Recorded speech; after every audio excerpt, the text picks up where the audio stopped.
Mr. Chairman, first of all, let me say that I've seen the pictures of what happened, and I've been seeing pictures for 14 months or more, 2 years, I guess, of what's going on over there. And you can't have an ounce of compassion in you and not be moved tremendously by what's happening there. It's awful. It's horrendous.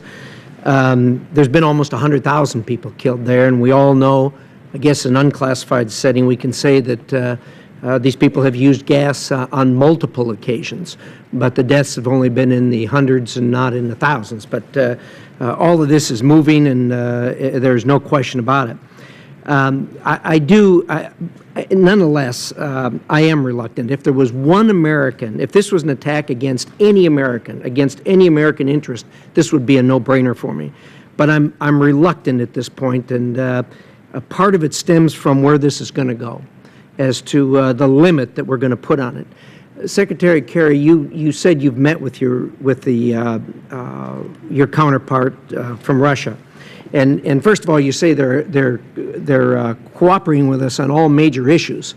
I view this as a major issue, and I don't view them as cooperating with us. They're printing their currency. They're providing them with information. They're providing them with technology. They've provided them with a tremendous amount of military power. And so the question I have is, what's your counterpart telling you as to what they're going to do when and if America pulls the trigger? Senator, look, I understand anybody's reluctance about this, but again, I'd ask you to confront the greater reality of what happens if we don't do something. I mean, if you think it's bad today what they're doing, just think about what happens if they confirm their suspicion that the United States isn't going to do anything. One of the reasons Assad has been using these materials is because they have up until now made the calculation that the West writ large, and the United States particularly, are not going to do anything about it. Impunity is already working to kill a lot of people and to make things more dangerous. And I guarantee you that is in their assessment. So if we make it worse by not being willing to do something, those terrible images you see are going to be worse. But worse than that, our interests will be set back. Israel will be at greater risk. Jordan will be at greater risk. The longer that this conflict goes on, and particularly with Assad's ability to be able to use chemical weapons, the more you will see the humanitarian crisis grow. We are already the largest contributor, thanks to the generosity of the American people and the willingness of Congress to move. We're already the largest contributor to refugee camps and the borders. Many of you have been to them. You want to see them grow?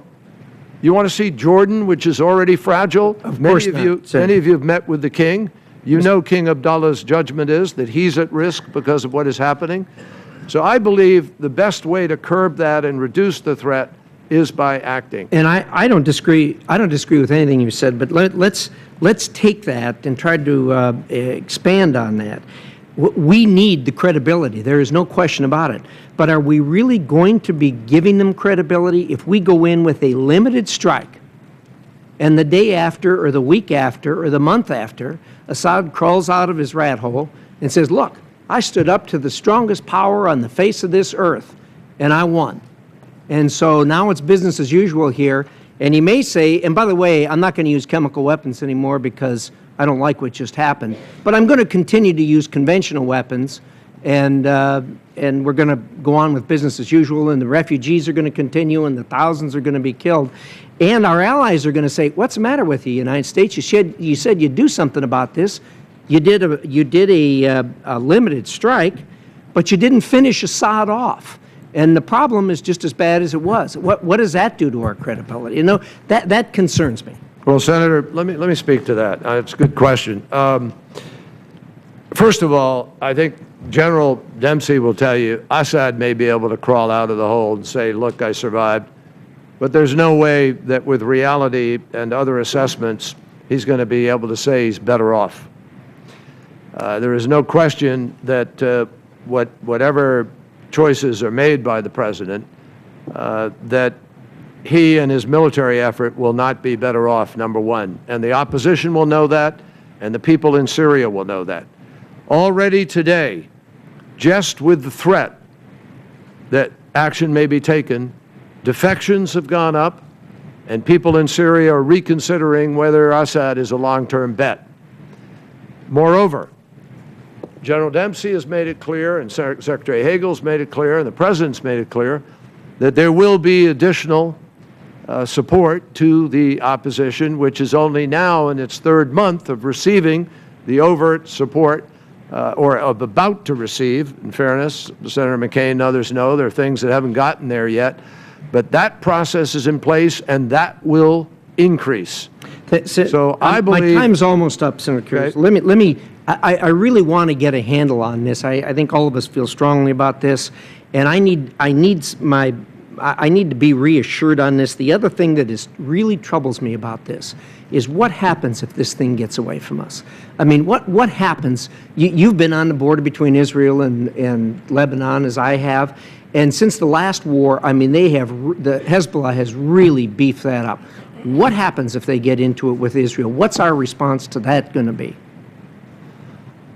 Well, I talked with Prime Minister Netanyahu just yesterday, and he made it pretty clear to me that Israel feels very confident about Israel's ability to be able to deal, as they have previously, with a miscalculation by Assad and the rest of the community, the Turks, the Jordanians, the Emiratis, the Saudis, the Qataris, the United States, France, others, all have a capacity.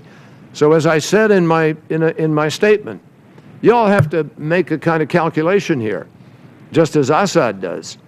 If he's foolish enough to respond to the world's enforcement against his criminal activity, if he does, he will invite something far worse and I believe something absolutely unsustainable for him. Now, that doesn't mean the United States of America going to war. As I said in my comments, there are plenty of options here. Well, Let me finish one other comment, because it's important to the earlier question. Russia does not have an ideological commitment here. This is a geopolitical, transactional commitment. And our indications are, in many regards, that that's the way they view it. There may be more weapons to sell as a result of weapons sold, but it's not going to elicit some kind of major confrontation. Now, let me go further. They have condemned the use of chemical weapons. The Russians have. The Iranians have. And as the proof of the use becomes even more clear in the course of this debate, I think it is going to be very difficult for Iran or Russia to decide, against all that evidence, that there's something worth defending here. So this is the kind of calculation you have to make, but I'd measure that against the calculation of what happens if we don't respond. If we don't respond, we're going to be back here asking you to respond to some greater confrontation with greater potential for damage and danger because somebody miscalculated as a result of believing the United States isn't good for what it says. And that will invite much greater danger for the American people, much greater risk for our armed forces, and conceivably much greater chances of a genuine kind of conflagration that we don't want to see. Thank you, Mr. Chairman. My time's up. Thank you, Secretary.